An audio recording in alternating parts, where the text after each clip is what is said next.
هو الحبيب الذي ترجى شفاعته لكل هول من الأهوال مقتحم. يا رب بالمصطفى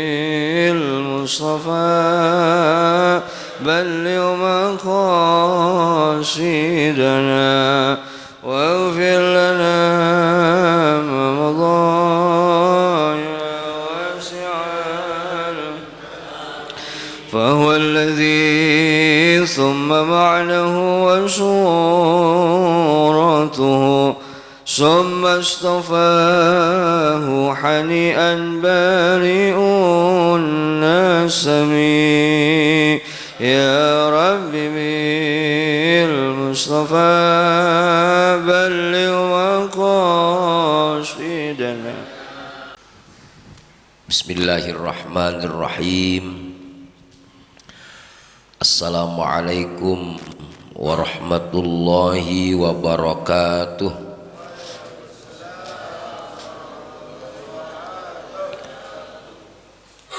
Innal hamdalillah nahmaduhu wa nasta'inuhu wa nastaghfiruhu wa nastahdi wa natubu ilaihi wa natawakkalu alaihi wa na'udzu billahi min syururi anfusina wa min sayyiati a'malina. May yahdillahu fala mudilla lahu wa may yudlil fala hadiya lahu. Allahumma salli wa sallim wa barik ala sayyidina wa habibina wa syafi'ina wa maulana Muhammad wa ala alihi wa sahbihi wa man tabi'a hudahu ila yaumil ma'ad. Rabbi shrah li sadri wa yassir li amri wahlul 'uqdatam min lisani yafqahu qawli. Subhanaka la ilma lana illa ma 'allamtana innaka antal alimul hakim. Bapak Ibu jamaah subuh yang dirahmati dan disayangi Allah Subhanahu wa ta'ala, bukti nyata Allah sayang kepada kita. Kita masih diperjalankan menuju rumahnya, menuju kemuliaan, menuju kehormatan. Di dalam Al-Quran masjid itu dikatakan hurumatillah, wa may yu'azzim hurumatillah. Mudah-mudahan ketika Allah hadirkan kita di rumahnya ini, Allah karuniakan pahala yang besar buat kita semuanya.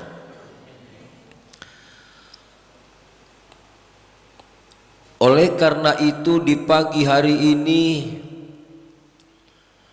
kalimat yang pantas untuk kita sampaikan kepada Allah adalah Alhamdulillah. Di dalam Al-Quran Allah katakan man jaa bil hasanati, subhanallah. Dalam Al-Quran Allah katakan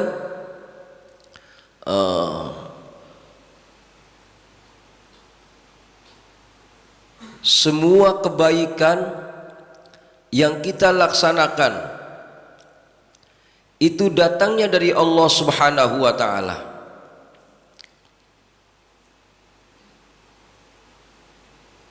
Akan tetapi ketika kita semuanya diberi keburukan oleh Allah Subhanahu wa taala, maka itu katakan datangnya dari kita sendiri.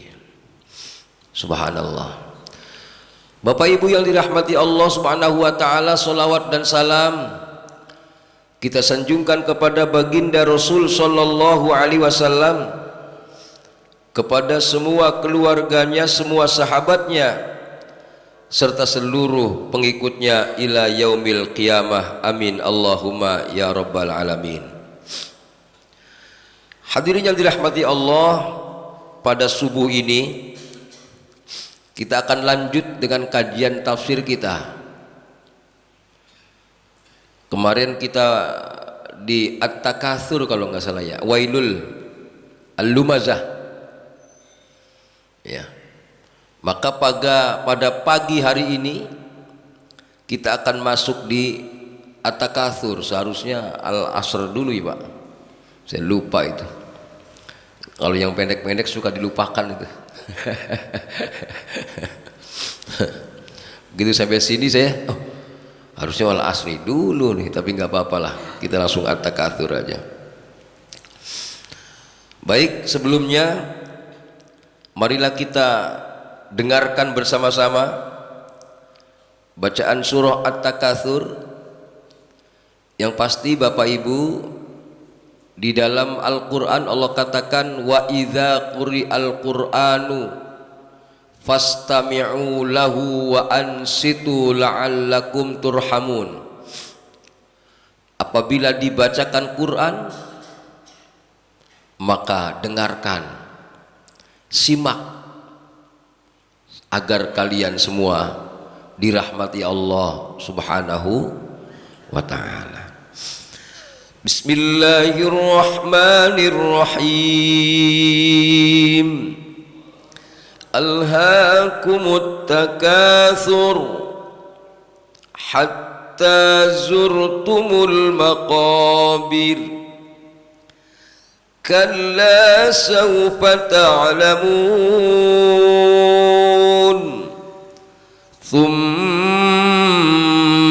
كلا سوف تعلمون كلا لو تعلمون علم اليقين لترون الجحيم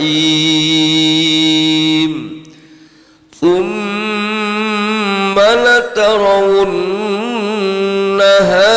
عين اليقين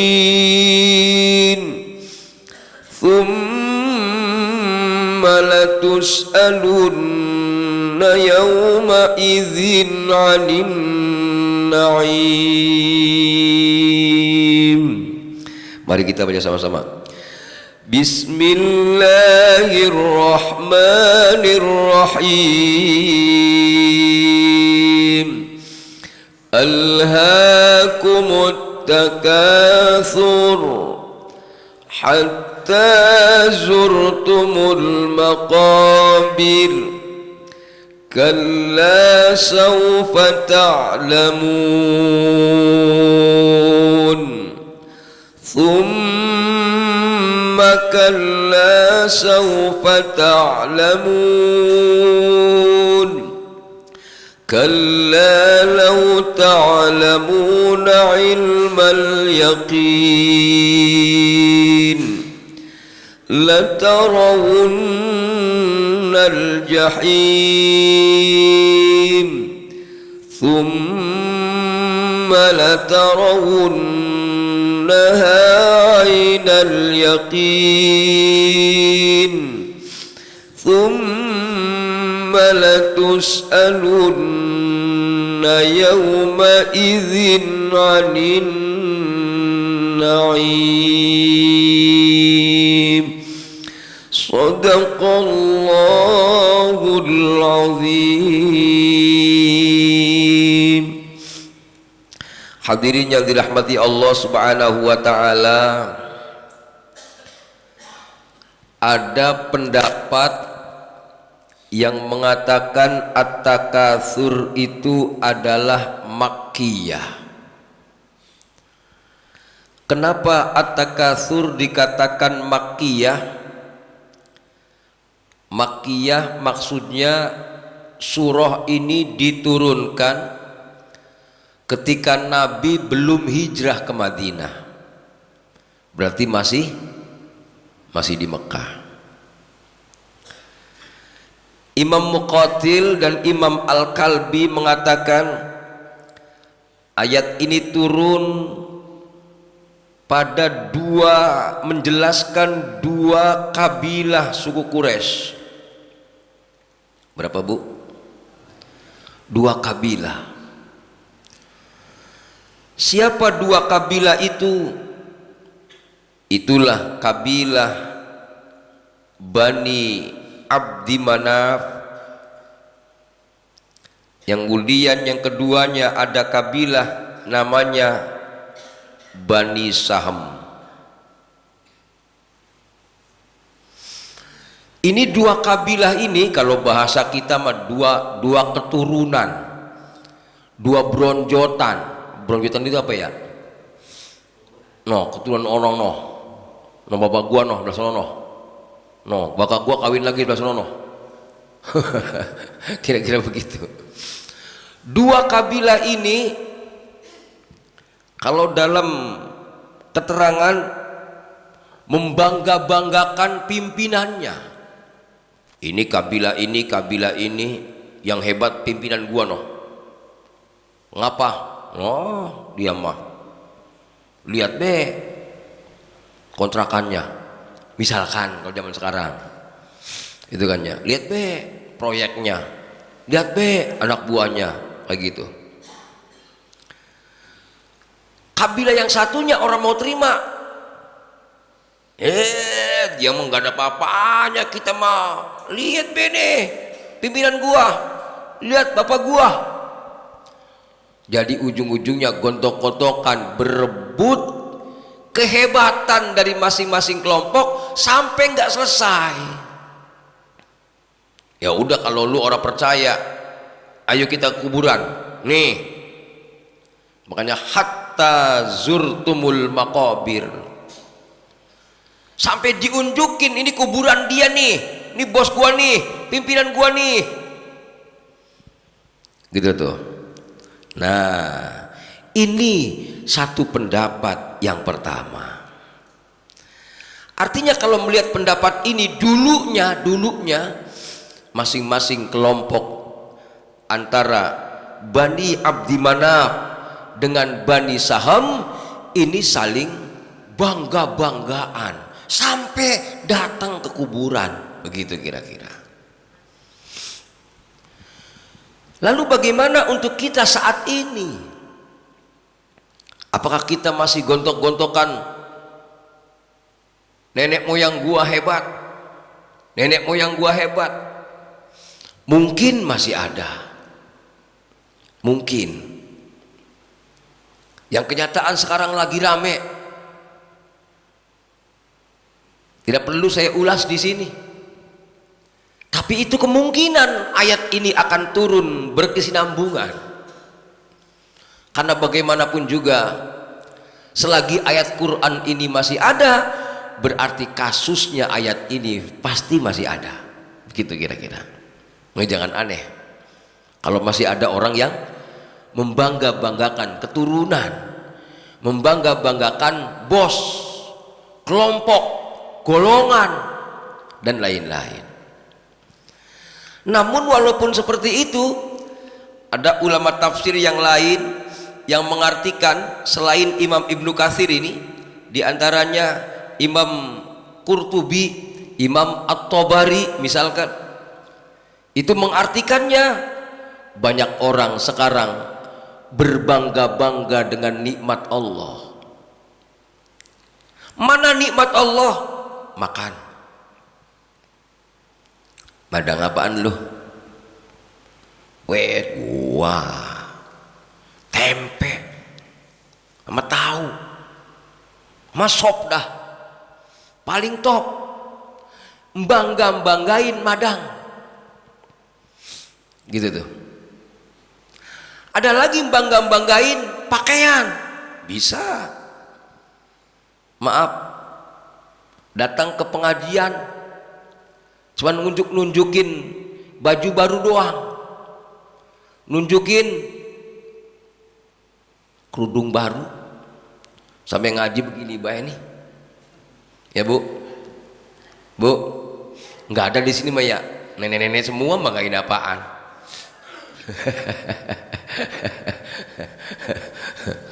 Ya, ada lagi banggain jabatan, banggain ilmu, macam-macam orang banggaan, sehingga mereka lupa bahwa mereka sebenarnya hatta zurtumul maqabir, sehingga mereka akan masuk kuburan. Tuh penafsiran kedua begitu tuh. Ya, makanya di sini dikatakan alhaakumut takatsur, berbangga-bangga akan melalaikan kalian, berbangga-bangga akan menghancurkan kalian. Kita lihat banyak dari kita yang lalai. Ketika kita makan, kita bakal mati.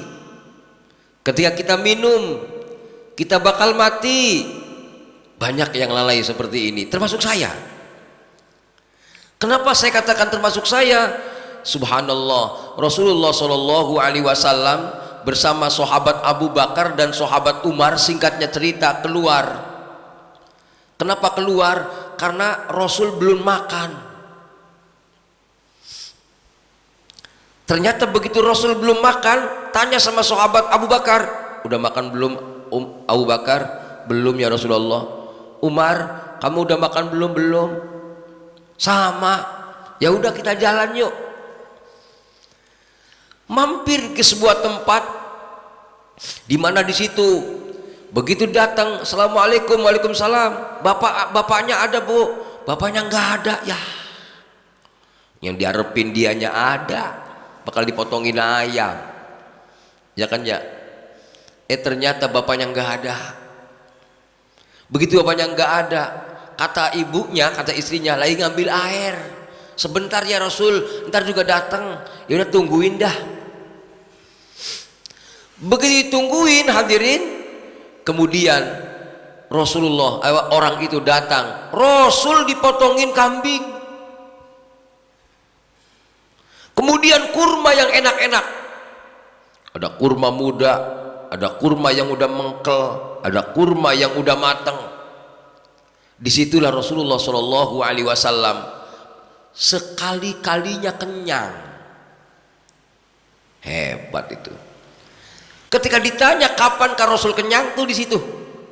Berapa kali Rasul kenyang? Sekali. Ternyata di saat Rasul kenyang, Rasul nangis. Kenapa kau menangis ya Rasulullah? Kemudian Rasul membacakan, "Tsumma latus'alunna yauma idzin 'anin na'im." Kemudian kalian semua akan ditanya pada hari itu tentang nikmat. Tsumma, kemudian, latus'alunna, sungguh benar-benar kalian akan ditanya yauma idzin, pada hari itu, 'anin na'imi, tentang nikmat. Masya Allah. Artinya Rasul baru kenyang sekali doang, udah inget mau ditanya nikmatan itu di yaumul qiyamah. Lalu bagaimana dengan kita? Makanya tadi saya bilang, model saya makan inget hisab belum pernah. Model saya nggak tahu kalau model orang-orang soleh solehah mah kayaknya udah pernah semua kayaknya. Betul ya? Kalau melihat dari kisah-kisahnya Rasulullah Shallallahu Alaihi Wasallam, tuh Rasul luar biasa. Baru makan udah ingat hisab di yaumul qiyamah, baru minum udah ingat hisab di yaumul qiyamah. Kalau model saya belum bisa. Subhanallah. Hadirin yang dirahmati Allah Subhanahu wa taala, makanya dari sini hadirin, ketika ayat ini mengatakan alhaakumut takatsur hatta zurtumul maqabir, pada intinya ayat ini sedang menerangkan orang kafir sebenarnya.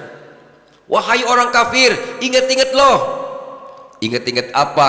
Ente enak-enak be madang. Ibadah setelah madang mah. Bapak makan niatnya buat apa? Saya makan untuk bekal ibadah kepada Allah. Maksudnya begitu, Pak. Jangan sampai madangnya doang, lupa ibadah kepada Allahnya. Dia ingat sama dunia, tapi dia melupakan akhirat. Ini ayat yang dimaksud dalam ayat ini adalah ayat tentang orang kafir, dua kabilah tadi yang dia bersenang-senang, berbangga-bangga dengan urusan dunia, tentang urusan jabatan, pimpinannya, bosnya, kelompoknya. Dia nggak sadar bahwa sebenarnya semua yang diberi Allah Subhanahu wa taala itu pasti akan mati, kemudian pasti akan dihisab di yaumul kiamah.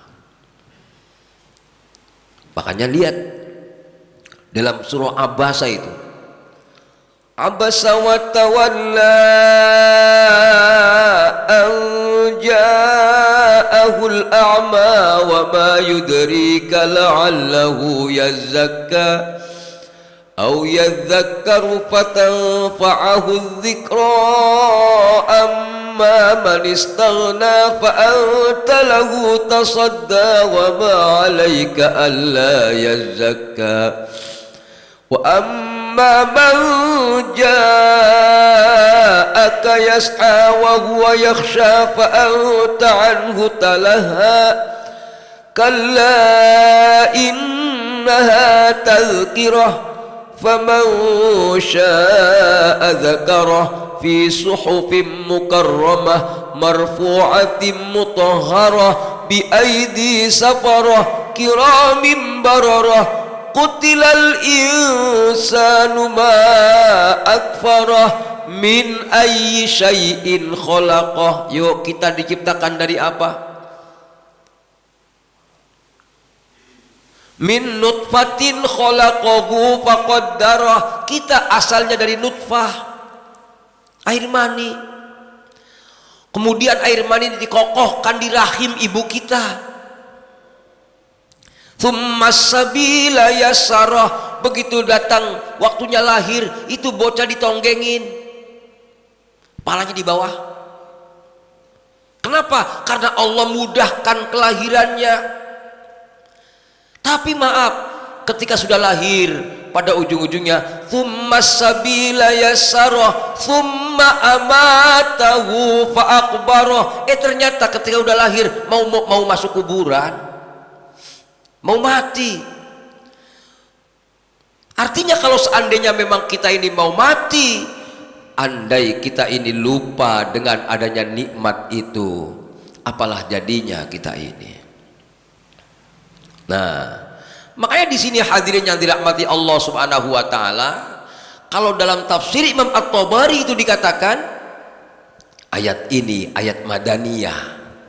Tuh, beda-beda kan? Maksudnya Pak Ustadz apa sih madaniyah? Bicara kuburan ya madaniyah. Ngapa? Waktu di Mekah Nabi ngelarang ziarah. Ketika di Madinah Nabi memerintahkan untuk ziarah. Tuh.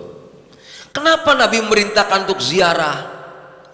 Karena kata Rasulullah Shallallahu Alaihi Wasallam, ayo pinter-pinter untuk mencari sesuatu yang akan menjadikan nikmat itu terputus. Apa itu? Ziarah kubur. Kenapa? Dengan ziarah kubur kita akan sadar bahwa kita kayak begono. Dengan ziarah kubur kita akan sadar kita mau mati. Siapapun kita tidak mungkin tidak menemui kematian. Ya Allah, di saat kuburan kita dihantarkan ke kuburan, kemudian kita akan ditaruh miring. Ini muka yang segini bagusnya nih, ternyata mau ditempelin di tanah.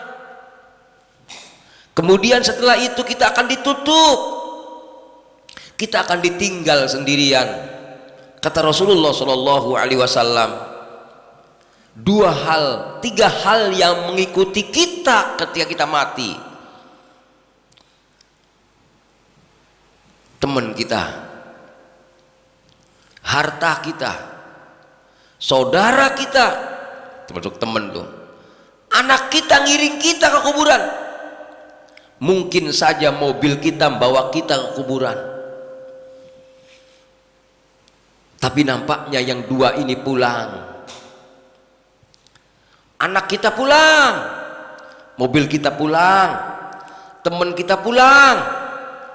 Ternyata yang nemenin kita adalah amal kita. Betul ya Bu? Bu? Artinya ketika kita melihat bahwa ayat ini adalah ayat Madaniyah, kenapa? Karena ada kuburan, maka mari kita datang ke kuburan untuk berziarah. Kalau kata ulama tafsir, datangnya kita ke kuburan, coba datanglah dengan akhlak. Assalamualaikum. Maaf nih Bapak Ibu, banyak orang yang ketika berziarah nggak pakai adab ziarah. Ngapa masalahnya? Dia tidak mengucapkan salam. Dia menganggap orang mati itu mati. Padahal Nabi Muhammad Shallallahu Alaihi Wasallam itu mengajarkan ketika datang ke kuburan, assalamualaikum ya ahlad diyar minal muslimin wal muslimat. Kalau assalamualaikum yang artinya salam untuk kalian semua, kalau kalian itu berarti pada intinya mereka hidup. Sehingga sahabat Umar pernah ngomong, ya Rasulullah, kau berbicara sama orang yang di kuburan, bukankah mereka sudah mati ya Rasulullah? Apa kata Rasulullah? Kalau kau mendengar wahai Umar, kau tidak akan bertanya seperti itu. Yang artinya adab kita ke kuburan bagaimanapun juga assalamualaikum. Sama nggak dengan kita masuk rumah kita ada orang assalamualaikum. Kenapa? Andaikan kau dengar mereka jawab salammu. Kemudian kalau dalam kitab tafsir begini, jangan kau ngelangkai kuburan, main lompat-lompat diloncatin kuburan, nggak adab. Itu tempat di dunia yang terakhir itu dia. Bagaimana kita datang ke kuburan Bapak Ibu? Mohon maaf nih, ibarat ini nih, mana kepalanya kalau begini? Ini berarti kepalanya sini ya Pak? Apa kakinya sini ya? Hah? Ini kepala sini ya? Kalau kita datang ke kuburan nih Pak, dari sini Pak. Tuh, ibarat kita dari sana datang nih, muter, tuh. Ziarah kubur itu kalau dalam tafsir dikatakan sunnahnya menghadap atau bagusnya menghadap ke muka orang itu, gitu. Udah begitu, maaf nih, orang dulu saya pernah punya cerita itu, bocah kalau di kuburan jangan asal lompat baik, jangan duduk di atas kuburan. Masya Allah, zaman sekarang banyak banget orang ziarah pakai duduk di atas kuburan. Ternyata begitu saya baca 4 tafsir tadi malam itu, kebetulan belum saya pindahin ini, baru saya comot-comotin doang. Ternyata akhlaknya nggak boleh duduk di atas kuburan itu. Inilah yang dikatakan hatta zurtumul maqabir. Dalam tafsir itu dikatakan kalian datanglah ke kuburan untuk mengingat kematian. Berakhlaklah kalian kepada orang yang mati. Bagaimana berakhlaknya kalian pada orang mati? Ucapkan assalamualaikum. Kemudian akhlak pada orang mati, duduklah, kemudian menghadaplah kepadanya. Berarti kita kalau ziarah menghadap kemana? Menghadap ke kiblat, menghadap ke timur, atau menghadap ke barat Pak? Ayo. Si orang matinya menghadap ke barat, betul nggak? Menghadap ke kiblat. Berarti kita posisinya ada di sebelah timur, menghadap ke yang mati, gitu loh. Termasuk kita ziarah kepada Rasulullah, kita datang dari dari Babus Salam, kan ngadepnya ke sono Pak, bukan ngadep ke arah kiblat. Ya, jangan duduk di atas kuburan, jangan melangkai kuburan. Kenapa? Ini namanya orang-orang yang dikasih nikmat sama Allah tapi dia lupa mati. Itu maksudnya begitu. Ulama tafsir itu. Ada yang nanya kemudian, bagaimana sih ziarah itu? Bapak Ibu maaf nih, ada satu hadis yang saya senang banget, hadis itu, suka dengan hadis itu.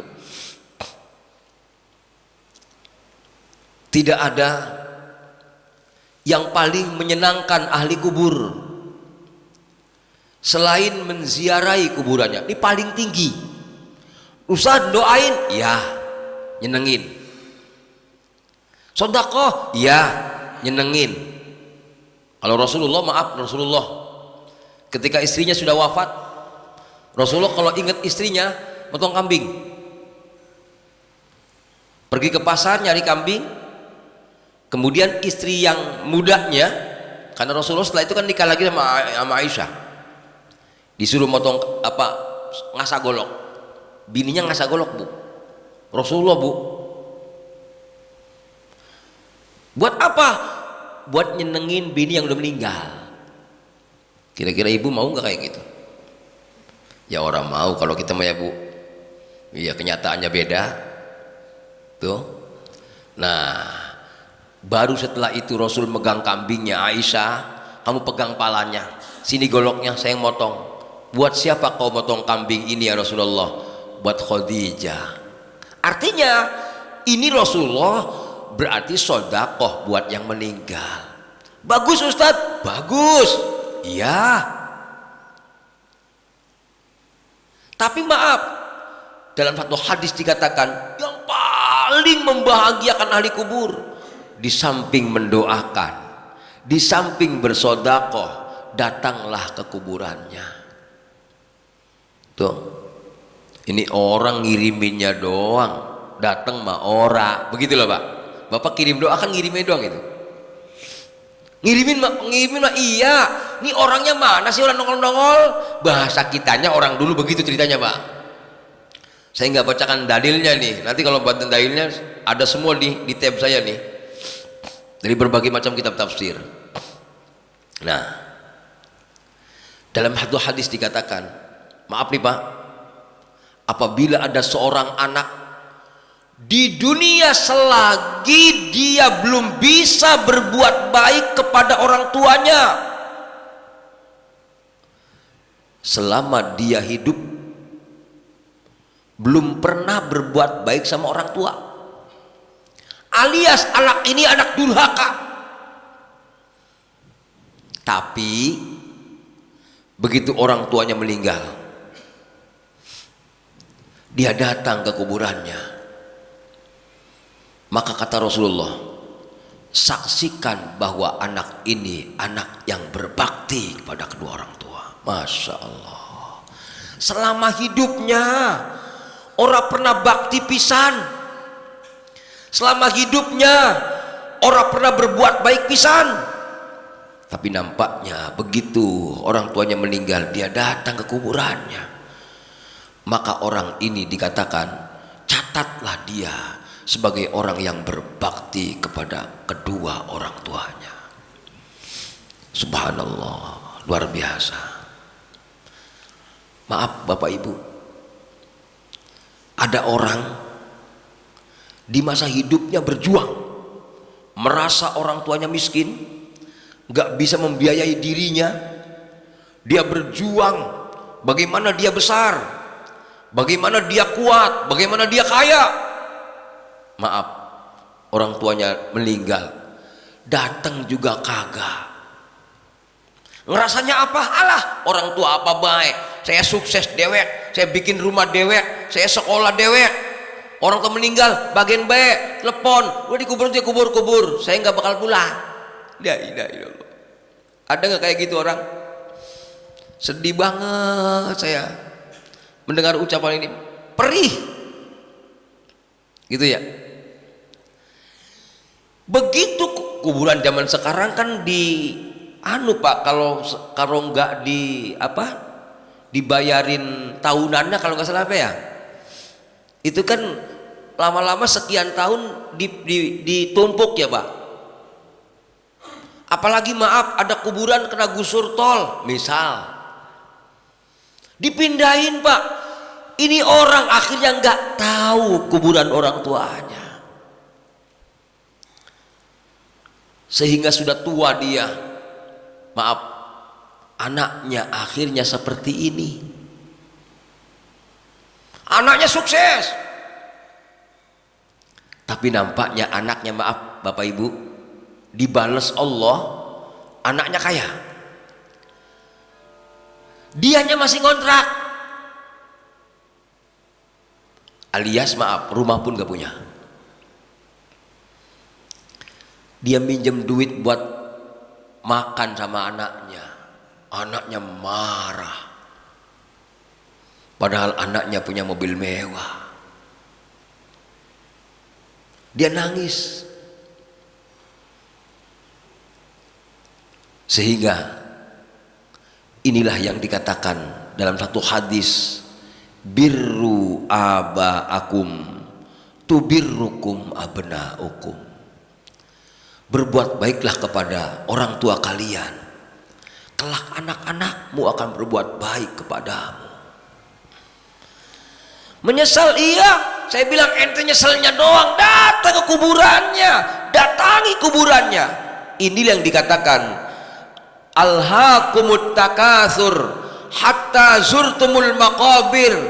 Lihatlah, walaupun orang tuanya miskin, walaupun orang tuanya nggak bisa membiayainya, dia sekolah sendiri, dia usaha sendiri, dia sukses, bukan berarti orang tua tidak pernah mendoakannya. Mungkin saat ini kita berjuang seolah-olah kita sendirian, padahal di keheningan malam nggak ada orang tua yang nggak sayang sama anaknya, nggak ada. Pasti dia doakan itu anaknya, cuman sayangnya anak tidak punya rasa. Dia sukses sepertinya dia sendiri yang menyukseskan dirinya, dia hebat karena dia perjuangannya hebat, padahal maaf, tidak ada namanya orang tua tidak menginginkan anaknya sukses, tidak ada namanya orang tua tidak menginginkan anaknya bahagia. Hingga akhirnya seorang anak, maaf, ketika dia sukses di kota sendiri, punya rumah sendiri, dia merasa bukan bantuan orang tuanya. Ketika orang tua mati, nampaknya nggak mau datang ke kuburannya. Na'udzubillah min dzalik. Masya Allah. Kalau saya Bapak Ibu, saya maaf nih Pak, saya nih. Waktu belum ada mobil, rumah masih rombeng. Artinya rombeng itu belum diplester Pak. Saya lama tuh, rumah nggak diplester 15 tahun. Saya pulang pasti ziarah. Kenapa ziarah? Satu, itu orang tua saya, gitu aja gampangnya lah. Ya. Terus kalau saya ziarah, assalamualaikum ibu, aku bacain Quran buat ibu. Ibu saya itu meninggalnya lagi khatam Quran, padahal posisinya ibu saya kena penyakit kanker payudara, dioperasi berkali-kali, kemoterapi sampai 12 kali itu. Tapi hebatnya dia saat sakitnya itu, ayo murojaah Quran aja. Itu makanya saya maaf, sampai anak-anak saya semua saya ajarin Quran, sampai khatamin Quran, hafalin Quran. Kenapa sih masalahnya? Nggak tega sama ibu. Dia telah mencontohkan saya untuk bisa khatam Quran, masa saya nggak ngikut dia? Gitu loh. Kenapa Bapak Ibu? Ketika seorang anak membaca Al-Quran, maka orang tua dipastikan tidak ada siksa kubur. Kalau bahasa saya gini Pak, kalau kita tega orang tua kita dibakar di kuburan, disiksa di kuburan, nggak usah baca Quran. Ayo, kira-kira gimana tuh? Makanya termasuk pagi hari ini kita membaca ayat Al-Quran, orang tua kita yang ada kebahagiaan Pak. Allah kirimin pahala buat dia. Kenapa? Karena kitanya membaca Al-Quranul karim. Artinya hadirin yang dirahmati Allah Subhanahu wa taala, walaupun ayat ini berbicara orang kafir tadi, kita sebagai orang yang beriman, kita sering berbangga-bangga. Boleh nggak sih berbangga-bangga Ustadz? Silakan. Tapi maaf, kalaupun memang itu tidak ada keimanan, akan dipertanyakan kebanggaan itu. Tapi maaf, orang yang beriman baru berbangga sedikit, langsung dia istighfar, kemudian dia balik untuk sholat, dia pakai hasil yang dia nikmat yang dia beri nikmat yang Allah berikan kepadanya, dia pakai untuk ibadah kepada Allah. Baju yang Allah berikan kepadanya dipakainya untuk menghadap Allah. Ini maaf Bapak Ibu, nanti kalau nanti udah mati, pakaian-pakaian yang Bapak Ibu sekarang pakai, itulah yang akan membahagiakan kita nanti di kuburan kita. Masya Allah, luar biasa. Amin ya Rabbal alamin. Inilah hatta zurtumul maqabir. Makanya kemudian kalau saya bahasanya, ada seorang ulama tafsir mengatakan gini, walaupun ayat ini ayat Makkiyah, ini berlaku ketika Nabi di Madinah, artinya Nabi ziarah. Apalagi besok nih nisfu Sya'ban, Bu, kita udah masuk di Jumadil Akhir kalau nggak salah ya Pak ya, Jumadil Akhir ya, nanti masuk setelah Jumadil Akhir Rejab ya, udah masuk Rejab, Roah ya, Roahan ya, itu Roah, itu Sya'ban ya. Nabi ziarah di malam nisfu Sya'ban itu gitu ya. Nah, dari sini hadirin yang dirahmati Allah, ini maaf nih Bapak Ibu, Bapak-bapak, nggak ada khilaf Bapak-bapak ziarah. Yang ada khilaf ibu-ibu. Ibu-ibu yang mana yang ada khilaf tentang masalah ziarah kubur? Sekalian saya kupas nih, karena di tafsirnya ada soalnya. Saya baca 5 tafsir itu, 4 itu. Imam Ibnu Katsir, Jalalain, As-Sa'adi, Tobari, Qurtubi, berarti 5 ya. Dalam tafsir itu dikatakan, seorang perempuan sebenarnya Bu nggak dilarang ziarah kubur itu.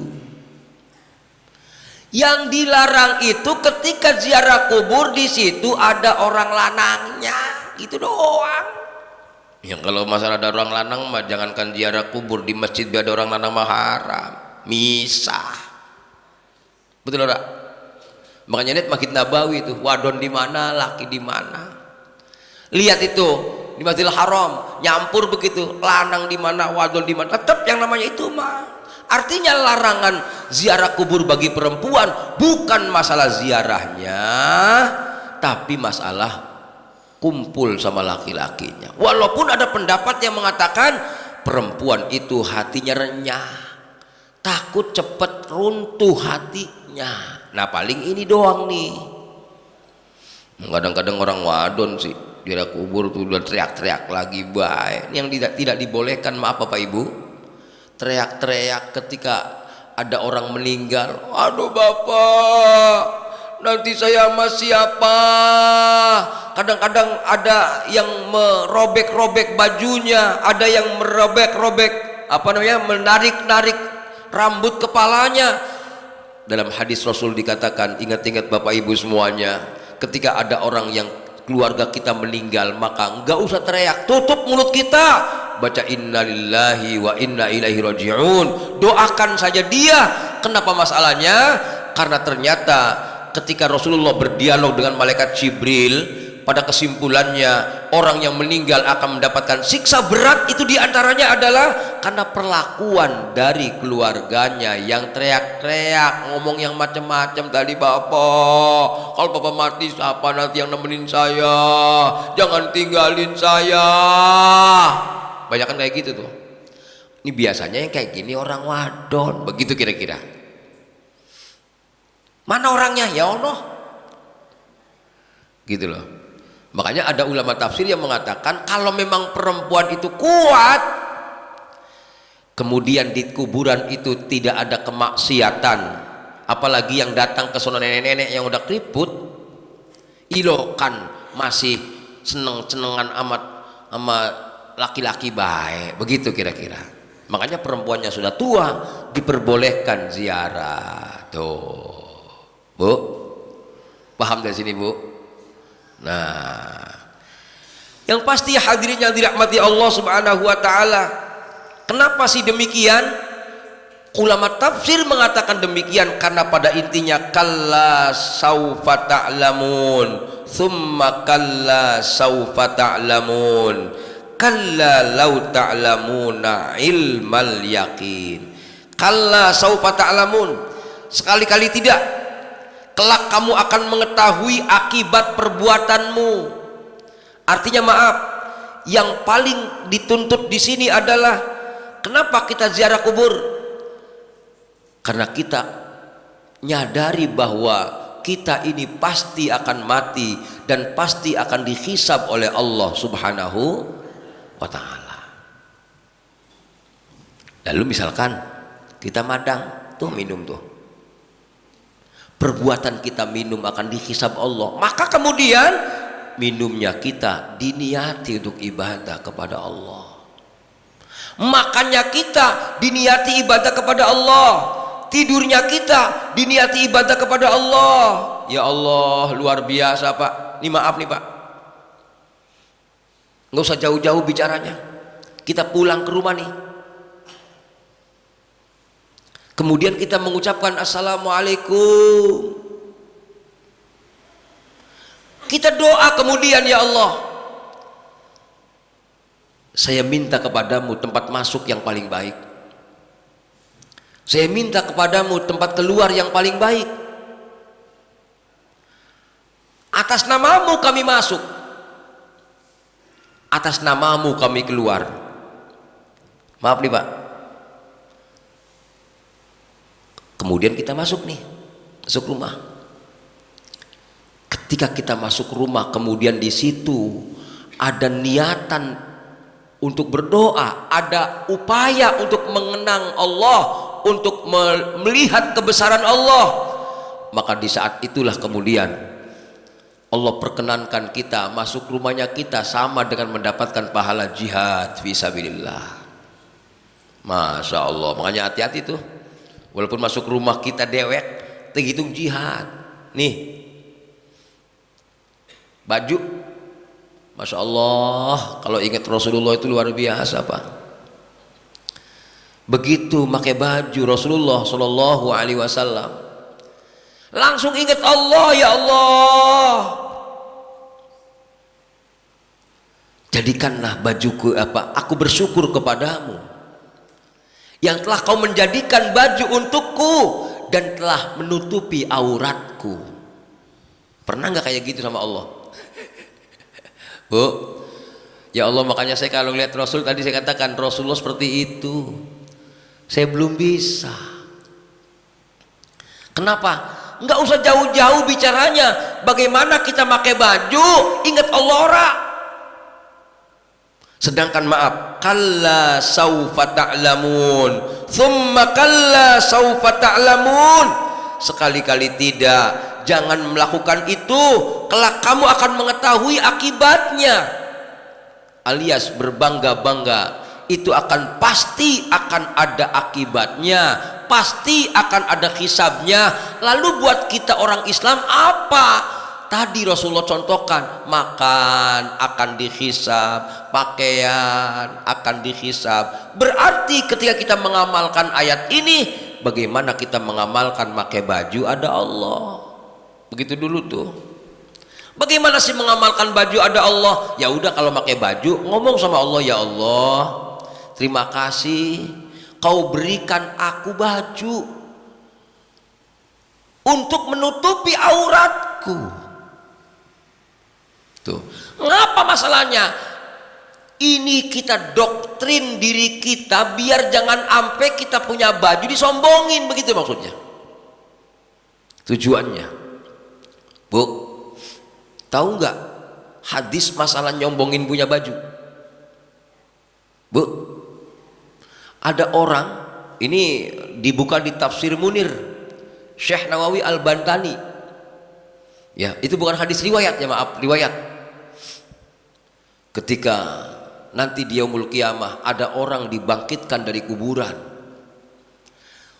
pakaiannya bagus, tapi badannya itu kagak ada dagingnya, tulang sama darah.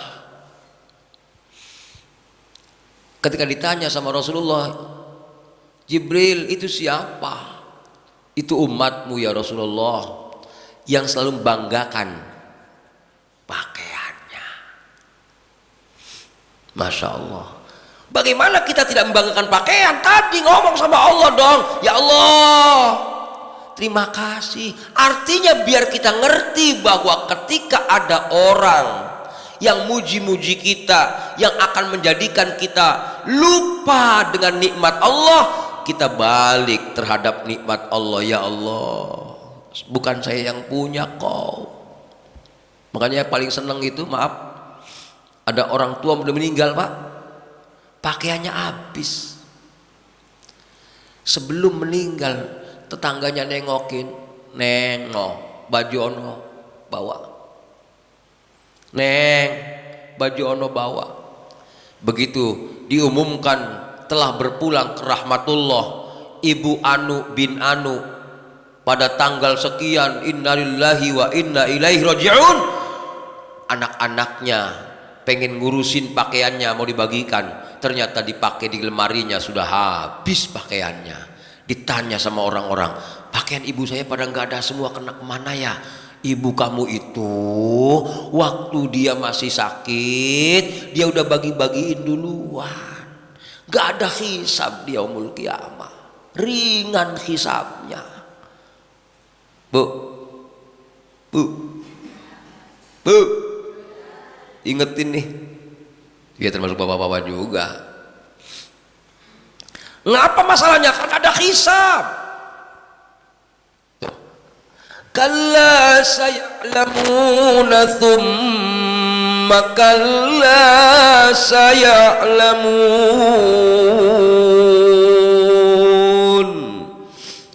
Kalla law ta'lamuna ilmal yaqin.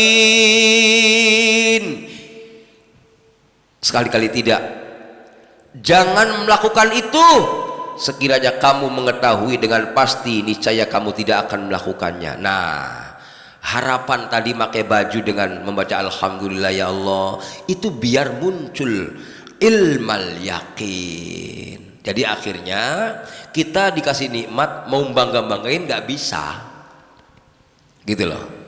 Ini dalam upaya syariat Bapak Ibu ya, bukan berarti yang kayak saya nggak nyombongin kok, saya kan berarti bisa, bukan itu maksudnya. Allah tetap yang ngasih bisa mah. Ketika kita tawadhu, ketika kita baik, Allah yang ngasih bisa, iya. Tapi kita harus punya upaya. Bagaimana caranya? Tadi itu Pak, masuk rumah, ya Allah, berikanlah kepadaku tempat masuk yang paling baik. Berikanlah kepadaku tempat keluar yang paling baik. Maaf Bapak Ibu, selain pakaian, rumah kita yang akan menjadi saksi kita ketika kita mati. Kalau saya maaf, kalau masuk rumah selalu ingat seperti itu. Makanya saya yang sering saya laksanakan masuk rumah itu baca qul huwallahu ahad, Allahus samad, lam yalid walam yulad walam yakul lahu kufuwan ahad. Pada pertemuan kapan saya pernah ngomong itu? Tidak ada satu rumah ketika kita masuk dibacakan kulhu, maka isi rumah yang ada di rumah itu, maksudnya orang-orang yang ada di rumah itu tidak akan miskin selama-lamanya. Amin ya robbal. Ternyata apa fadilahnya? Begitu saya Masya Allah masuk di fadilahnya Bapak Ibu yang dirahmati Allah, saya selalu terbayang apa? Kalau saya mati noh. Makanya saya maaf punya kamar mandi di luar saya. Rumah saya kamar mandi dalam semua, tapi ada 2 kamar mandi, 1 kamar mandi khusus yang saya bikin di luar. Kenapa? Takut besok kalau mandiin saya susah kalau di dalam, gitu. Bagaimanapun juga maaf Bapak Ibu, dalam satu hadis itu dikatakan ketika kita mati, sehebat apapun rumah kita, paling banter kita taruh di ruang tamu. Paling banter kita ditaruh di ruang tamu ketika kita mati. Betul ya? Rata-ratanya nanti ketika kita mau dibawa ke kuburan, ditaruh di mana? Di depan rumah kita. Begitu kita dibawa, la ilaha illallah, la ilaha illallah, la ilaha illallah, Muhammadur Rasulullah. Kita kan digotong tuh. Ibu nanti akan ngomong sama tetangga, tetangga semuanya, aku pamit ya, titip rumahku tuh, titip anakku. Makanya maaf ibu, saya paling gak berani sama tetangga. Ngapa? Takut malu nanti kalau saya mati nih. Kemarin gua waktu hidup ribut sama dia, begitu mati nitipin rumah ke dia. Artinya yang dikatakan kalla saya'lamuna tsumma kalla saya'lamun, ini maknanya luas. Bisa jadi maknanya itu adalah kita mikir bagaimana baju kita, bagaimana makan kita, bagaimana minum kita, bagaimana rumah kita. Begitu saya telusuri hadisnya, ternyata ketika kita dibawa ke kuburan, termasuk di antara hadis yang dibahas itu adalah kita akan menitipkan rumah kita ke tetangga kita, titip rumah kita. Masya Allah. Makanya tadi doanya Rasulullah, ya Allah, aku mohon kepadamu tempat masuk yang paling bagus dan tempat keluar yang paling bagus. Gitu ya Bu. Bismillahi walajna, Bismillahi kharajna. Masya Allah, luar biasa. Mana tempat keluar paling bagus? Mudah-mudahan rumah kita dijadikan rumah yang paling bagus untuk kita keluar dari alam dunia menuju alam akhirat. Makanya rumah itu Bapak Ibu, bahasa Arabnya itu baitun. Baitun akar katanya bata, bata. Kalau di sini tambahin ko, jadi batako. Awas jangan ketuker batagor. Lain. Bata, Bapak tahu artinya bata? Bata itu artinya singgah. Baitun tempat singgah, bukan tempat tinggal. Apakah ibu bapak mati akan ditaruh di rumah bapak ibu? Enggak. Itu rumah tempat singgah. Mudah-mudahan tempat singgah kita jadikan tempat singgah yang terbaik yang diberikan Allah Subhanahu wa ta'ala. Makanya kata Rasulullah, la taj'alu buyutakum maqabir, janganlah kau jadikan rumahmu bagaikan kuburan. Tahu kuburan? Didatengin sama orang, diajiin sama orang. Noh, yang di kuburan ngaji apa ora? Bu, kalau zaman dulu maaf, maghrib nunggu isya pada baca Quran di rumah. Zaman dulu maaf, habis subuh kedengeran suara Quran dari kamar-kamar orang-orang. Zaman dulu. Zaman sekarang gak kedengeran. Gak tahu apa karena gak pakai mic, apa karena udah kagak ngaji. Iya. Ngapa masalahnya? Inilah yang dikatakan, ingat-ingat ibu bapak, rumah kita itu dihisab Allah Subhanahu. Makanya orang-orang zaman dulu maaf, rumah itu dibikin tempat sholat semua, muter kamar-kamar itu, jangan dikosongin. Kenapa? Kalla saya'lamuna thumma kalla saya'lamun, kalla law ta'lamuna ilmal yaqin latarawunnal jahim. Tadi saya katakan ayat ini tentang orang kafir yang pasti mereka akan dipertontonkan neraka jahim.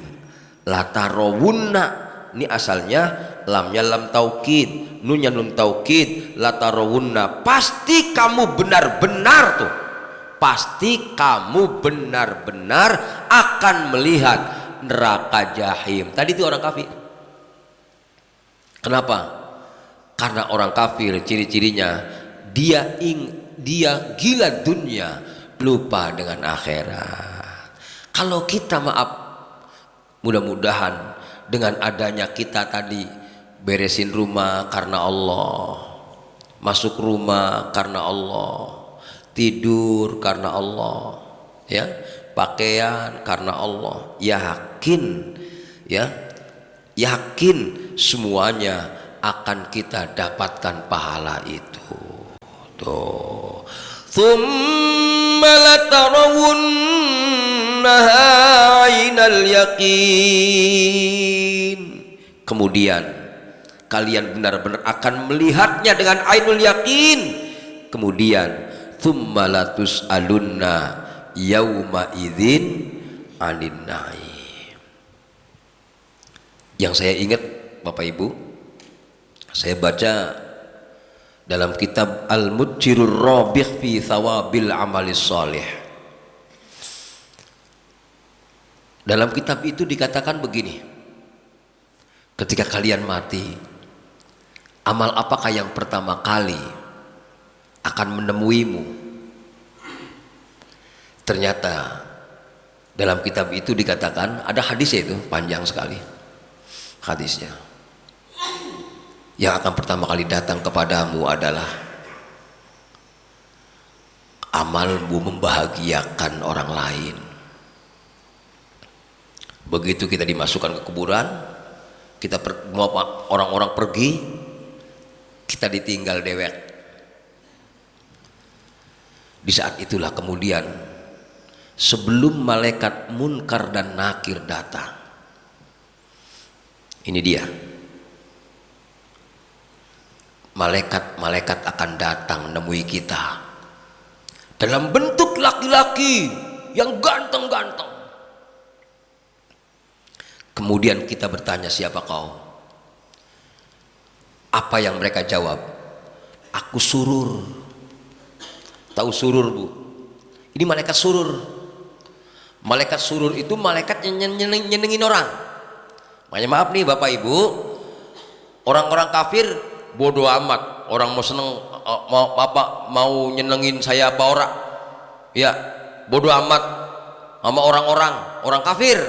Maaf nih, orang beriman jangan. Orang ini kesian ya, kita kasih senyum be dulu. Kita punya baju misalkan lebih, kasihlah dia baju, gitu tuh. Kita punya makan lebih, dia dikasihlah dia pakaian apa makanan.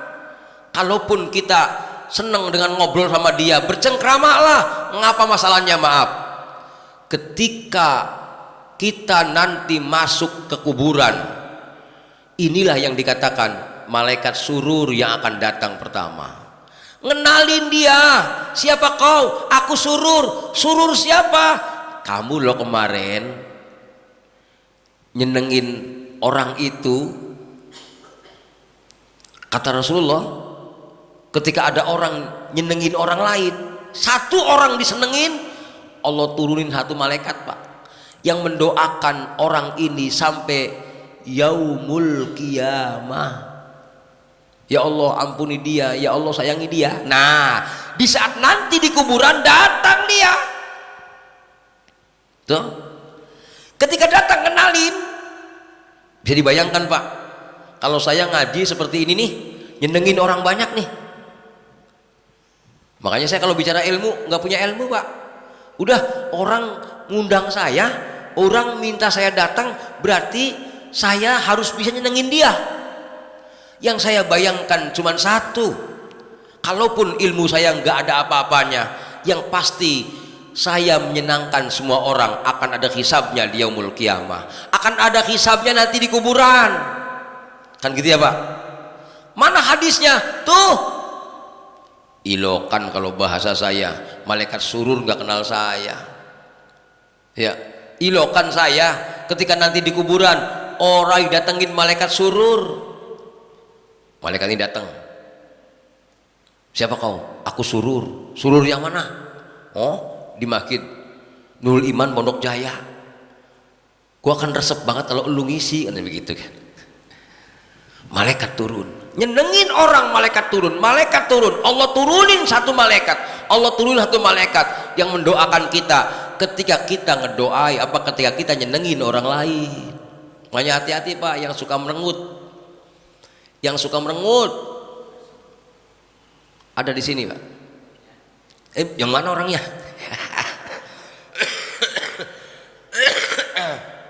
Sadarlah bahwa semua akan dipertanyakan Allah. Tsumma latus'alunna yauma idzin 'anin na'im. Nikmatnya mana enggak usah jauh-jauh Pak bicaranya. Merengut sama senyum aja dipertanyakan Allah kok. Dalam hadis dikatakan, jangankan kita manusia, antara kambing yang bertanduk dengan kambing yang tidak bertanduk akan dihisab, dipanggil Allah. Bagaimana dengan manusia? Kita punya otak, kita punya akal, kita punya iman, pasti akan dipanggil Allah Subhanahu. Yang unik begitu kan, karena orang ini seneng nyenengin orang, akhirnya kan malaikatnya banyak Pak, ya kan? Karena satu yang disenengin, satu malaikat. Ternyata Masya Allah setelah itu malaikat Munkar dan Nakir datang, bertanya, man rabbuka, siapa Tuhanmu? Ini loh Bapak Ibu yang akan menjadi guru kita, yang akan mengajari kita. Ketika kita ditanya man rabbuka, itu loh malaikat tadi yang akan bisikin di telinga kita, jawab Allahu Rabbi, yang bocorin dia. Artinya inilah amal kita. Makanya kalau orang beriman tadi, ayat ini maksudnya, ayo sadari bahwa kita mau mati. Ayo kita punya amal. Amal apa? Nggak usah jauh-jauh. Amal dengan pakaian kita, nggak usah jauh-jauh. Dengan minum kita, nggak usah jauh-jauh. Dengan masuk rumah kita, nggak usah jauh-jauh. Bagaimana kita nyenengin orang? Terus, karena pada intinya semua itu nikmat Allah. Jangan sampai seperti orang kafir yang kita lupa dengan nikmat itu. Kenapa? Karena siapapun kita pasti akan ditanya, tsumma latus'alunna yauma idzin 'anin na'im. Makanya nanti dikatakan, nih ibu bapak, nih bapak nih, fa idza ja'atis shakhah yauma yafirrul mar'u min akhihi wa ummihi wa abihi wa sahibatihi wa banihi likulli imri'in minhum yawma idzin sya'nu yughni. Nanti di yaumul kiamah, bangkit dari kuburan Pak, kita akan lari dari anak kita, kita akan lari dari istri kita. Kenapa? Takut ini loh Pak. Masya Allah.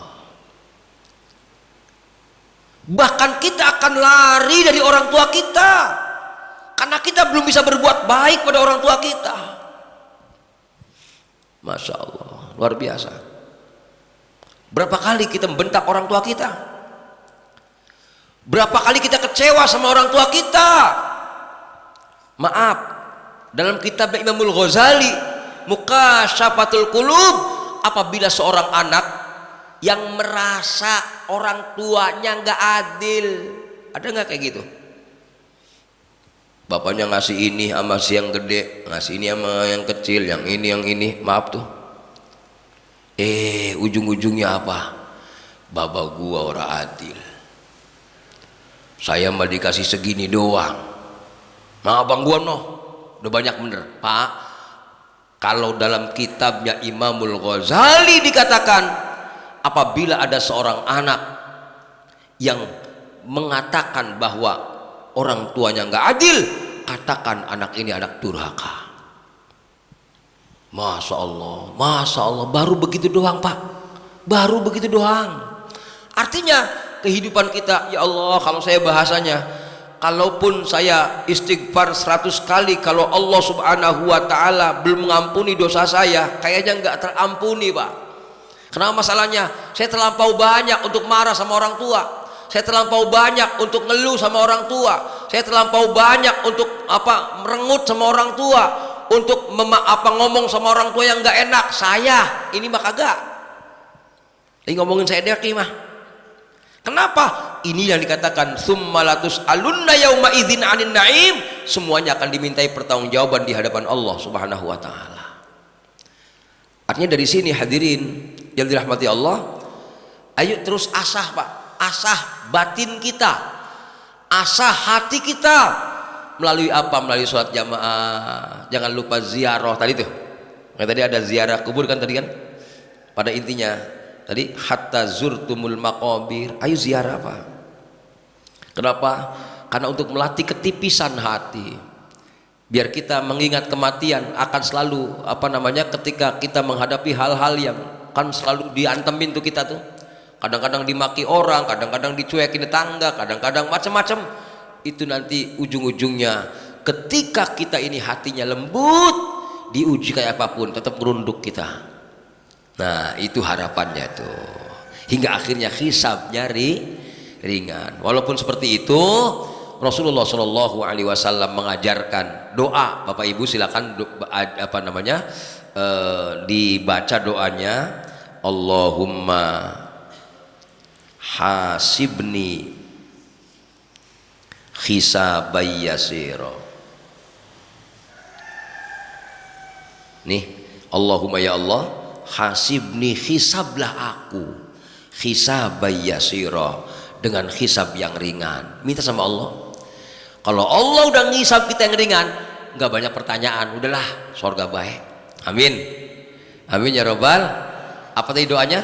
Allahumma hasibni hisabay yasira. Allahumma hasibni hisabay yasira. Ya Allah, hisablah aku dengan hisab yang ringan. Amin ya robbal alamin. Itu saja barangkali yang bisa disampaikan. Saya tidak menyebutkan detail tafsir-tafsirnya, tapi saya cukup menyampaikan inti-intinya saja. Mudah-mudahan harapannya memudahkan kita. Harapannya jamaah nggak usah puyeng, pendapat ini kebanyakan, udah intinya beda gitu loh kira-kira. Mudah-mudahan ini tidak mengurangi kebenaran dari adanya ayat-ayat yang saya kupas, dan tidak menjadikan Bapak Ibu jauh dari Al-Quran, justru semakin mendekat kepada Allah melalui membaca Al-Quranul Karim. Kita akhiri dengan kafaratul majlis. Subhanakallahumma wa bihamdika asyhadu an la ilaha illa anta astaghfiruka wa atubu ilaik. Assalamualaikum warahmatullahi wabarakatuh.